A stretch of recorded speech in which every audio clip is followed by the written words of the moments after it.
Hello, and welcome back to my channel, and welcome to a game called A Dead Secret.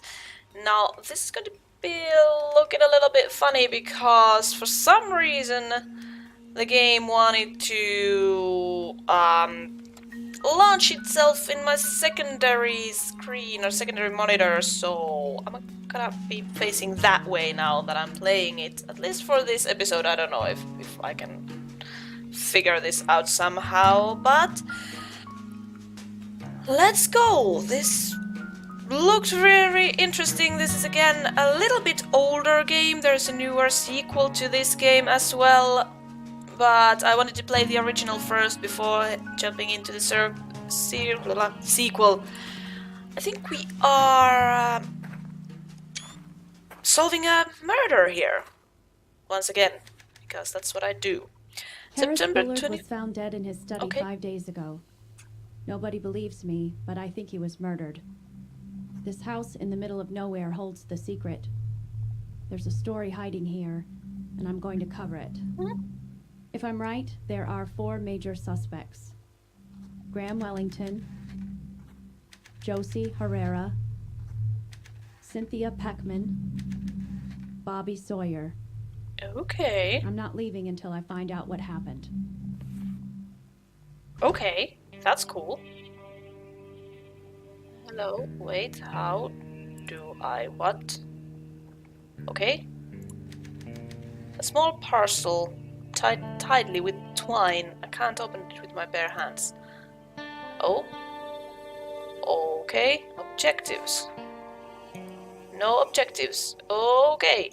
Well, how the hell do I get away from here? Like that. Okay, cool. Reclusive professor found dead in home. Harris was a genius in his discipline, said Graham Wellington, the former colleague. This field of neuroscience is considerably poorer without him. Okay, retired recluse, found dead in his study. Police ruled death natural. Bobby Sawyer, and errands for Bullard, found the body.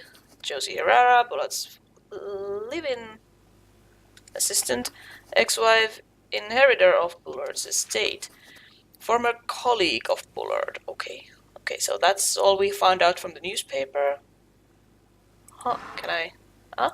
Key? Take it? It's a small key. Cool. This looks like that... This... Okay. Investigate the crime scene. Okay, I will. This drawer is missing a knob. I can't open it. Okay, how about this one? There is nothing there. Okay. An old piano is blocking the way. This is it. The crime scene.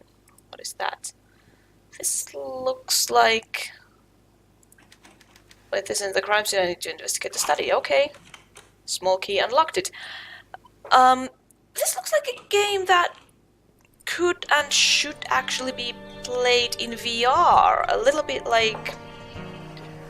What was it that I played last year? Invisible Hours. Yeah, that was it.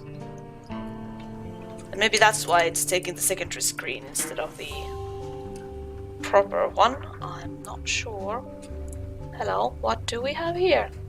We have something here. The Snow Woman, adapted from the original translation by Lafcadio Hearn.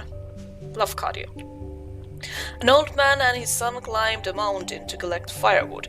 It began to snow heavily, and unable to make it back home, they decided to pass the night in a small hut. In the middle of the night, the young man awoke to see the door had blown open. A tall woman with long hair and a white kimono was leaning over his father, blowing her breath upon him. When she saw that the son was awake, she said, "You are a handsome young man, so I will let you live. But if you ever speak of this to anyone, your life shall be forfeit."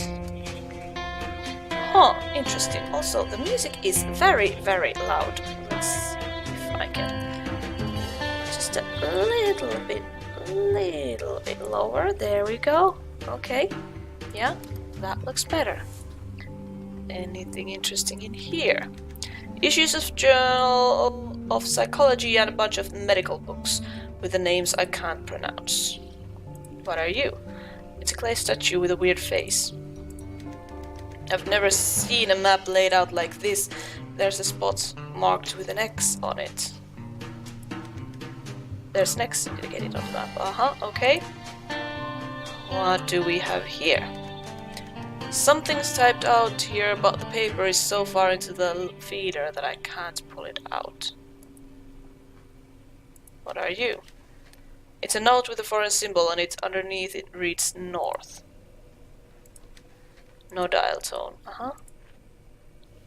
Joe's. Something is after me. It's creeping around the house trying to get in. I'm sure of it. I heard footsteps outside and creaking of the roof. It's not safe here. I've taken the idiofocal lenses from their normal location and hidden them in my study. I've sent you a package that you'll know what to do with.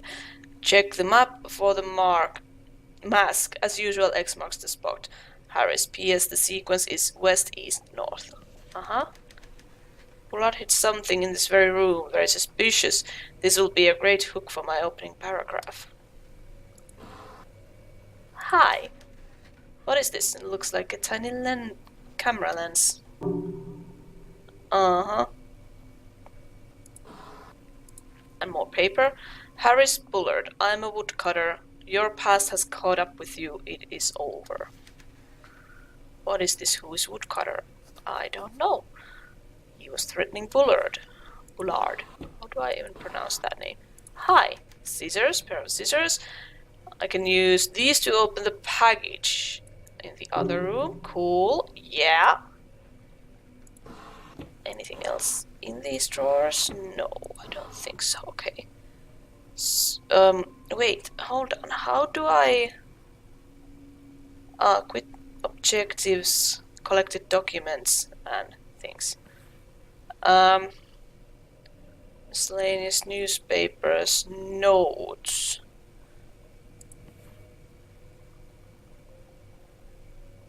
Lens notes. Yeah, west, east, north. Okay. West, east, north. This is where Bobby Sawyer found Bullard's body. He'd been dead for a couple of days, though. There is something there. I can see something in there. There's a page from the manuscript here. The man who could see with his skin. In 1926, I met a man who could see with his skin. His eyes were sealed with wax, and bandaged. Yet he remained aware of the room around him. We held up signs which he read, and fingers which he counted, even when we stood behind him. After the performance, I gave him $200 for the secret. He explained that he could see as long as some part of his skin remained exposed to the air. He described it as a shift in the wind or a slight breeze on his face, the subtle motion of the hair of his arm. After years of focus and practice, he had developed the ability to form a mental image of his surroundings based only on these light sensations. This man had achieved a form of idiofocus. Granted, he only had access to a very narrow range of sensory information, but the result was powerful. I immediately resolved to discover the secret of his ability. Now, almost 4 decades later, I'm very close. Okay. There's a newspaper clipping here. It reads, eyeless Joe found dead in hotel. Weird. Oh? Anything else here? No. Okay, cool. Put these things down. Something about this painting makes me uncomfortable. It's very bleak. Okay, anything in here? It's a record player. There's no record inside. There's a picture of a woman. She's wearing a white kimono and standing in snow. This room is a regular library. Some of these volumes look ancient. It's all covered in dust. What are you? Hi! It's another lens. I've found 2 of them now.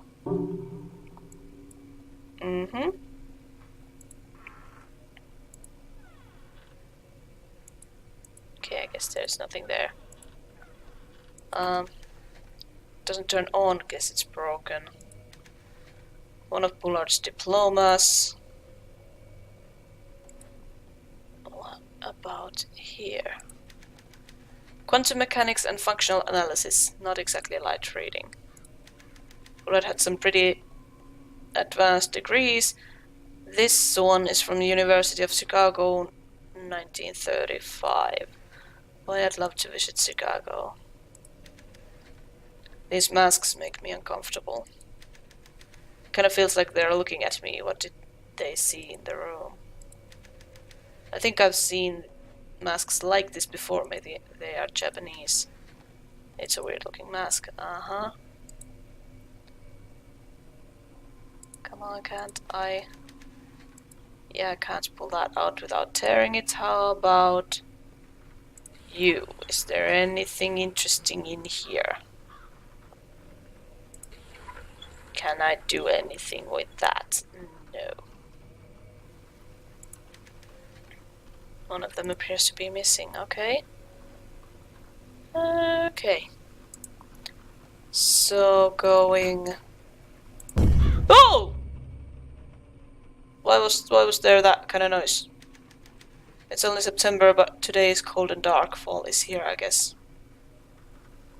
Why was there that jump scare noise?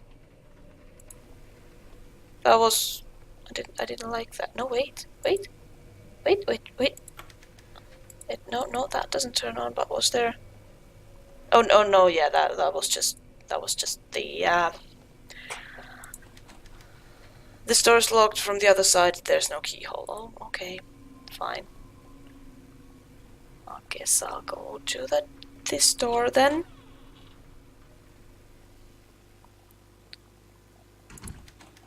This isn't the crime scene.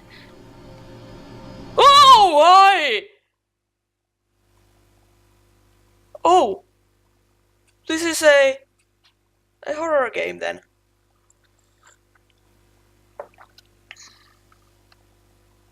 Challenge at Red China, are you in peril? I did all the research for that story, but Bob put his name on it anyway. It's addressed to J. Herrera and was sent from downtown Go. Press B or right mouse for inventory, okay? Scissors. Aha. It's an old book. It says Kwaidan on the cover. Whatever that means, the author is Lafcadio Hearn. Uh-huh. So I have that now.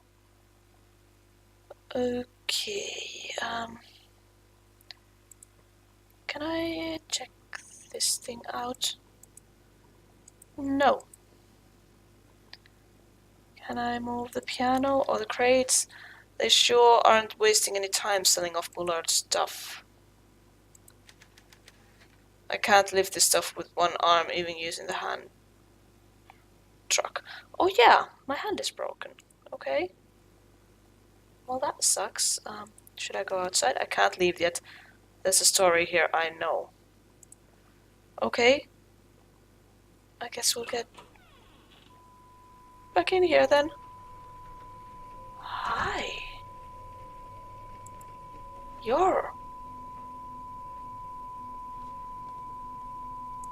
on now.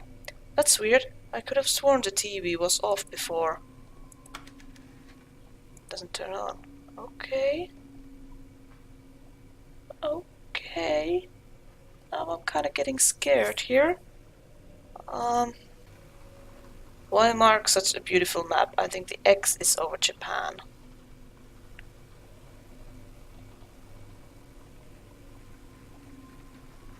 No, I feel kind of creeped out. There was that weird lady in the mirror. Japan. Ah.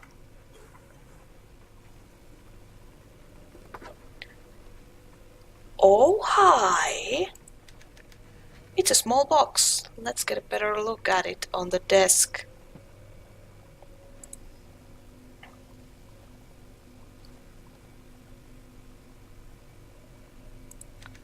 One of the buttons is missing. Where can I find the button of that? Wait, is there still something in here? There is nothing in here. Oh wait. The story of the snow woman continues. In the morning the young man found his father frozen and dead. He climbed down the mountain alone and never spoke of the episode. A year later he met and married a young beautiful girl. They had children together and were happy. But the night of his father's death still weighed heavily on his mind. One night, after having a bit too much to drink, the man told his wife about the encounter with the snow woman. She was furious. "You promised not to tell," she screamed, and before his eyes she became the tall woman with long black hair and white kimono. "If it were not for our children, I would end your life here and now. I will spare you for their sake, but if anything ever happens to them, you shall pay the price." And with that, she melted into the wind and was gone. Okay. Are you... You look like the woman from the story. What am I supposed to do here? Oh, that's how we got it. There we go. Take it. Writing about Ouija boards in 1852, William Benjamin Carpenter was the first to describe the phenomenon known as the ideomotor effect. The ideomotor effect occurs when the subconscious mind takes control of the body without the conscious mind realizing it. Ideomotor action is distinct from other forms of involuntary action because responses are driven by existing knowledge and perception. The Ouija board Carpenter suggested is a clear manifestation. The participants unwittingly move the planchette because their subconscious mind is guiding them. Another example of this phenomenon is dowsing, the practice of using divining rod. Divining rod? Yeah. Well, thingy. To locate water on or other materials buried underground. The dowser holds the instrument in both hands and allows it to lead him towards until it points down on the ground, seemingly by itself. For centuries, dowsing was believed to be a form of magic or witchcraft, but we now know that it can be explained by the ideomotor effect. Dowser's subconscious mind is highly sensitive and is able to recognize cues in the environment of which his conscious mind is not aware. When these cues hint at the location of water, the subconscious mind takes control of the dowser's hand and causes him to rotate the rod into the ground. Since the conscious mind is not involved in this operation, the instrument seems to move on its own, pulled as if by some magical force. In reality, it's the dowser himself who is divining. His subconscious mind is responsible both for the detection of buried materials and for the motion of the rod. My research seeks direct access to the knowledge stored in the subconscious mind, complete unfiltered linkage between the sensitive unconscious and the logical conscious. I call this state ideofocus.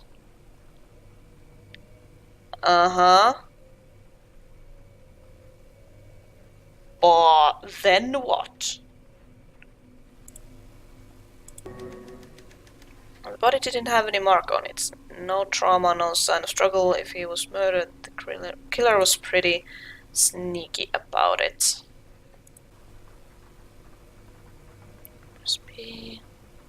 Oh! These books are by the same author, Lafcadio Hearn. It looks like the one is missing. Oh, okay. Can't push the book all the way back. Feels like it's hitting something. Wait, there's something jammed way back there. It's a flat triangular wedge. There's some sort of foreign writing on it. Uh-huh. Okay. And then I'll go here. Now I can put the thing back in here. This thing goes in here, quite apparently. So... Wait, what was the sequence I needed? Blah blah blah. There, notes. West, east, north. Okay, thank you. This looks like north. So if it is, then it is west, east, north. There. Oh, ooh, God. Okay. That's horrifying. I see the lenses fit in the mask's eye sockets. It's like a weird pair of goggles. Okay. Okay. Hello, am I going to see something horrifying? Oh, hi! Who was that? I don't know, but it hinted at something in here. Is there something more to this painting? There was a page taped to the back. Josie, if you're reading this note, then something must have happened to me. I may be dead or missing. If so, you're the only person who can save our research. The truth is that I'm being threatened. It started before I left the college. I get notes every few months from somebody calling himself Woodcutter. What he wants is access to our research. He wants me to turn over our plans for the Lunar Dream apparatus. Josie, my life is in danger. Woodcutter knows things, secret things about my past that nobody should know. I'll not yield to simple blackmail, but lately the threats have escalated. I'm sure that I am being watched at the house. I sometimes hear things on the other side of the wall. Yesterday, with the mask on, I thought I saw somebody reaching for me. It's a warning from my subconscious. I am no longer safe here. I've locked our research away in the safe upstairs. I want you to retrieve it and leave. Destroy everything before you go. Burn the house down if you have to. Just get the research and get out of here. Head for the big city where it's easy to hide. I'm counting on you, Joe. Don't let our work fall into their hands. Harris.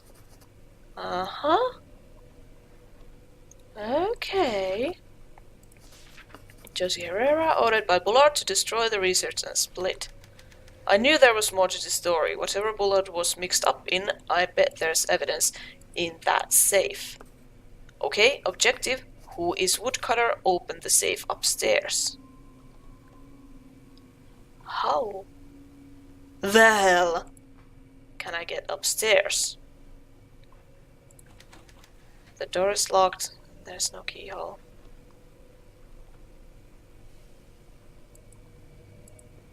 Okay, now I'm kinda afraid to go into the hallway there. My hunch was right. Bullard's death is definitely fishy. Better stop and review my notes. Harris's body was found by Bobby Sawyer. That's it. Bobby ran odd jobs for Bullard. Could he have done it? He certainly had the opportunity, but why would he? Bullard was scared. He was worried about losing his research. Yeah? Okay. Blackmail. I knew this would be a scoop. Somebody wanted Bullard's research. He must have been killed for it. Bullard was being blackmailed by a woodcutter person. What is that supposed to mean? This is the kind of juicy detail I came here to find. Okay, to sell this story I need some real evidence. Let's go check out that safe upstairs. How can I get there? Through here, maybe? Okay, cool. Can I save?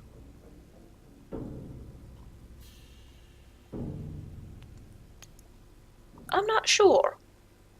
So here's what we'll do. I will leave this episode of The Dead Secret right here. Thank you all so much for watching this. If you liked it, let me know. I hope you're all having a great day, and I will see you again next time.